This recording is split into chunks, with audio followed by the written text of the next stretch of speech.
শীতকাল প্রায় চলে যাচ্ছে বলে, আর আমার গাছের ফুলও আস্তে আস্তে ফোটা কমে যাচ্ছে। এখন গাছে অল্প কিছু ফুল রয়েছে, কড়ি আছে, জানি না সেগুলো কতটা ফুটবে। আশা করছি শীত যতদিন আছে সেগুলো আমাকে ফুলগুলো দেবে, আর এতেই আমার আনন্দ। আমার আর কিচ্ছু চাই না।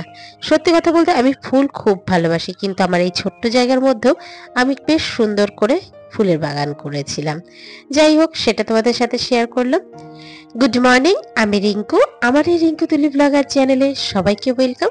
আশা করছি যে যেখান থেকে আজকে ভিডিও দেখছো তোমরা বেশ ভালো আছো, আর আমিও তোমাদের আশীর্বাদে ভালোই আছি। আজ সকালবেলা উঠেছি এবং 6টার মধ্যে উঠে পড়েছি। উঠে হাজবেন্ডের জন্য টিফিন করছি, ওর অফিস আছে, ওকে চা দিয়ে দিলাম, আর তারপরে রুটি আর আলু পেঁয়াজ কলি দিয়ে তরকারি করে দেব। এই মোটামুটি ইচ্ছে আছে, চলো সেটাই তোমাদের সাথে শেয়ার করছি। আর জানো তো বন্ধুরা, এখন রুটিটা বেশ কদিন ধরে বেশ নরম হচ্ছে। ইদানিং আমি গরম জল দিয়ে, একদম ফুটন্ত গরম জল দিয়ে রুটিটাকে মাখছি, এবং যখন আমরা অফিসে গিয়ে খাচ্ছি তখনও কিন্তু বেশ নরম থাকছে। তোমরা একবার ট্রাই করে দেখতে পারো। বেশ মেখে কিছুক্ষণ আধ ঘন্টা রেখে তারপরে কিন্তু রুটি করবে।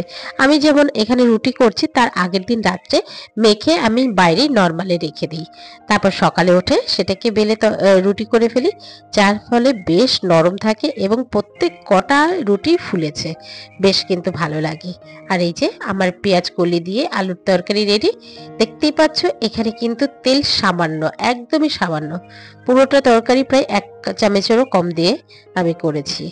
অল্প তেল দিয়ে নাড়াচাড়া করি, হালকা করে জল দিয়ে ঢাকা দিয়ে দিই, তাহলে দেখবে তেলটা অনেকটাই কম লাগে। আর এদিকে নুন ঝাল মিষ্টিটা ঠিক থাকতে বাকিটা কিন্তু সবকিছু অ্যাডজাস্ট হয়ে যায়। যাই হোক, ওর সময় হয়ে যাচ্ছে, ও 7টার মধ্যে বেরোবে। ও যাবে হাওড়া স্টেশন, হাওড়া স্টেশন থেকে বর্ধমান জেলা পরিষদ, তো সেখানটায় যাবে। সেই কারণেই খুব জলদি ওকে টিফিন করে দিতে হবে। আর ও বের হয়ে যাওয়ার পরে কিন্তু আমি একদিকে যেমন ভাত বসিয়েছিলাম সেই ভাতটাকে উপর করে দিলাম, মাঠটাকে ঝরিয়ে নিলাম, আর অন্যদিকে নিজেদের জন্য চা করে নিয়েছি। 3জনে মিলে একটু চা খাবো।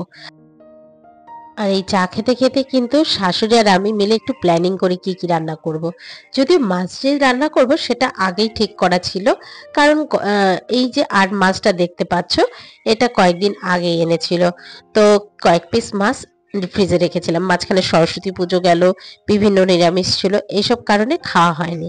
তা ভাবলাম সে কটা মাছকে আজকে যাই হোক কিছু একটা রান্না করে ফেলবো। তবে শাশুড়ি মায়ের সাথে যেটা আলোচনা করে ঠিক হলো, আজকে আর মাছ দিয়ে ঝোল করব।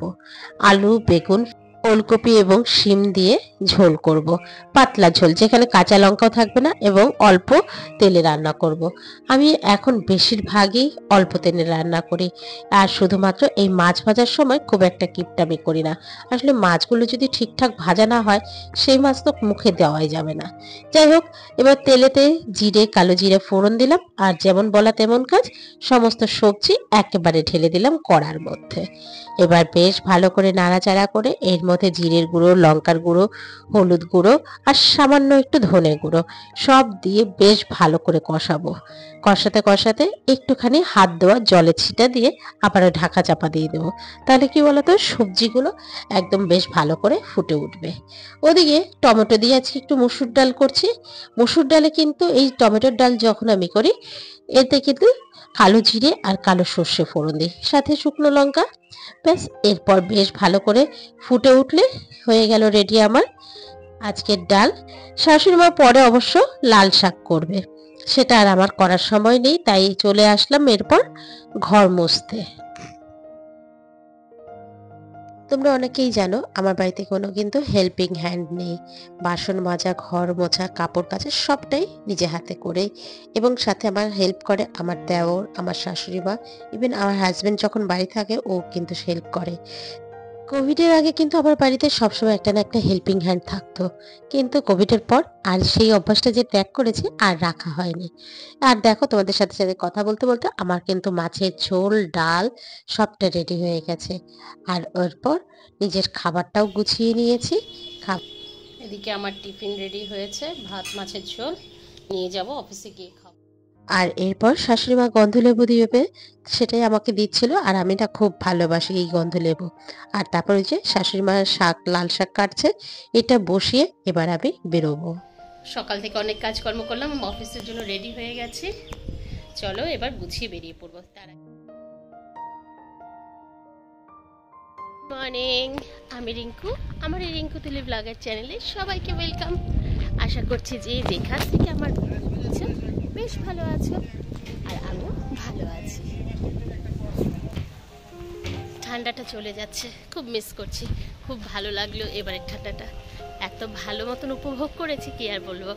বেশি একটা ঠান্ডাও ছিল না, তবে আমি যখনই ঠান্ডায় বেরোই প্রোটেকশন নিয়ে বেরোই। না প্রোটেকশন নিলে স্টাইল করতে গেলে তো নিজেরই কষ্ট, তো সেই কারণেই প্রোটেকশন নিয়ে বেরোই।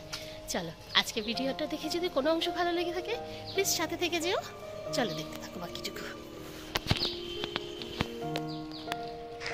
সকাল থেকে রাত পর্যন্ত এইভাবেই আমার কেটে যায়। সংসারের সমস্ত কাজ এক হাতে সামলাচ্ছি। যদিও শাশুড়ি মা অনেকটাই হেল্প করেন, কিন্তু ইদানিং ওনার বয়স হয়েছে, উনি আর পেরে ওঠেন না। অফিস থেকে ফিরে গোপুসোনাকে শয়ন দেব। শাশুড়ি মা ওদিকে কিন্তু পুজো দিয়ে রেখেছিল, সন্ধ্যা আরতি করে রেখেছে, কিন্তু শয়নটা আমি বলেছিলাম আজকে এসে আমি গোপুসোনাকে শয়ন করব। অনেকদিন গোপুসোনার সাথে সময় কাটানো হয় না, তাই চলে আসলাম একটু গোপুসোনার সাথে সময় কাটানোর জন্য। তো এই তো সুযোগ, এই একটা বাহানা, কিছুক্ষণ তো সময়টা কাটাতে পারবো। যাই হোক, এবার গোপালকে ভালো করে ঢেকে দিলাম। এখনো কিন্তু হালকা হালকা ঠান্ডা আছে। আজকে আমি যেহেতু ঠিকঠাক করে মেনে চলিনি, তাই কিন্তু আমার বেশ ঠান্ডা লেগে গেছে।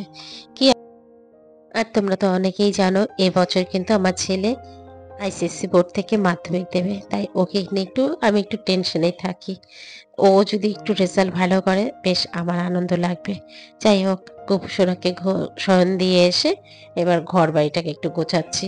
ঘরের বিছানাগুলো সকালবেলা ঠিকঠাক করে আজকে গুছিয়ে যেতে পারিনি, তাই চলে আসলাম একদম সন্ধ্যের পরে ঠাকুরকে শয়ন দিয়ে। তারপরে প্রায় 8টা সাড়ে 8টা বাজে। আজকে রাতে এসে ভাবলাম বিছানার চাদরটাকে পুরো চেঞ্জ করে নিই। চলো এর সাথে কতগুলো দিদির নাম একটু আমি এখানে নিতে চাই, যারা রেগুলার আমার ভিডিও দেখে সুন্দর সুন্দর কমেন্ট করে। তার মধ্যে উল্লেখযোগ্য হচ্ছে তিথি ব্লগ, কমলা যে আমার ছোটোবেলার বান্ধবী, এছাড়াও আমার বড় ননদ ওরফে গায়ত্রী পোদ্দার, সুমন, সুনন্দা, ইভেন আমার এক বান্ধবীও খুব দেখে, চম্পা। তো এরা অনেকেই কমেন্ট করতে পারে না, যখন সরাসরি আমার সাথে দেখা হয় তারা আমাকে অনেক গাইডেন্স করে। ইভেন প্রিয়াঙ্কা নস্কর, যে কিনা আমাকে এই ব্লগ জগতে আনতে আমাকে রাস্তাটা দেখিয়েছিল। আমি আগে এই চ্যানেল সম্পর্কে কিছুই জানতাম না, আজকে প্রিয়াঙ্কা আমাকে প্রথম এই রাস্তাটা দেখিয়েছিল। ওই আমাকে শিখিয়েছিল থাম্বনেল তৈরি করতে হয়, এটা তৈরি করতে হয়, সেটা তৈরি করতে হয়। ওর বলাতেই কিন্তু আজকে আমি ইন্সপিরেশন হয়ে পুরো ব্লগটা ভিডিওটা শিখেছি। যাই হোক, তার জন্য প্রিয়াঙ্কাকে অসংখ্য ধন্যবাদ।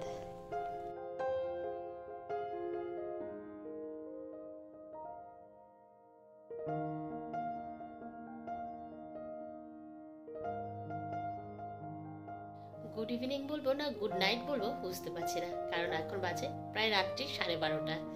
আমি এডিটিং করছিলাম, ভয়েস ওভার দিচ্ছিলাম, হঠাৎ দেখছি যে কালকে ভিডিওটাকে সেখানে শেষ করিনি।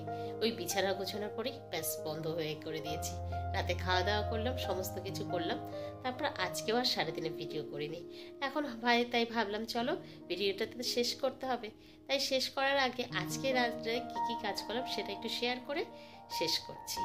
চলো একটু দেখি। খাওয়া দাওয়ার পর বাসন সমস্ত মেজে উপর করে যেমন রাখি প্রতিদিনের মতন আজকেও তাই রেখেছি। আজ শুধু হাঁড়িটাকে পরিষ্কার করিনি, ধুইনি, এটা রেখে দিলাম। গ্যাসও মোটামুটি পরিষ্কার হয়ে গেছে, এদিকে টেবিলও মোটামুটি পরিষ্কার। এই হচ্ছে মোটামুটি সমস্ত কাজ কমপ্লিট হলো, যেটা তোমাদের সাথে শেয়ার করলাম। আর এই যে মাথায় আজকে বেশ চুপচুপ করে তেল দিয়েছি, যেহেতু কালকে সানডে আছে একটু শ্যাম্পু করতে পারবো, তো সেই কারণে বেশ চুপচুপ করে তেল দিয়েছি। প্লিজ লুক নিয়ে কেউ কিছু মাইন্ড করো না, এরকম আমার একটু করতেই হবে, নাহলে নিজের চুলটা ঠিক থাকবে না। অন্তত সপ্তাহে একদিন বেশ ভালো করে ডিপ করে এরকম তেল দিতে হবে, না তেল দিলে না চুলটা একদম ড্রাই হয়ে যাবে। আমি তো সারা সপ্তাহে তেল দেওয়ার সময় পাই না, যেহেতু অফিস থাকে, তো এই শনিবার দিন রাত্রে দিই, রবিবার দিন শ্যাম্পু করি। তো যাই হোক, এইভাবে করে আমার দিন চলে। কেমন লাগলো আজকের ব্লগটা প্লিজ একটা কমেন্ট করো। আর বাড়িতে এই মুহূর্তে সবাই ঘুমিয়ে পড়েছে, আমি একা জেগে আছি। এখনও প্রায় 45 মিনিটের মতন কাজ বাকি আছে। এখনও এডিটিং করব, ভয়েস ওভার আরও কিছুটা বাকি আছে, তারপর ডাউনলোড দেব এবং আপলোড করব। প্রায় 45 মিনিট থেকে 1 ঘন্টা মতন টাইম লাগবে। চলো এখানেই শেষ করছি, আর সময় নষ্ট করব না। সবাই ভালো থেকো, সুস্থ থেকো। আবার তোমাদের সাথে দেখা হচ্ছে পরের দিনের একটা নতুন ব্লগে, নতুন কোনো কন্টেন্ট নিয়ে। Tata, good night, have a sweet dream.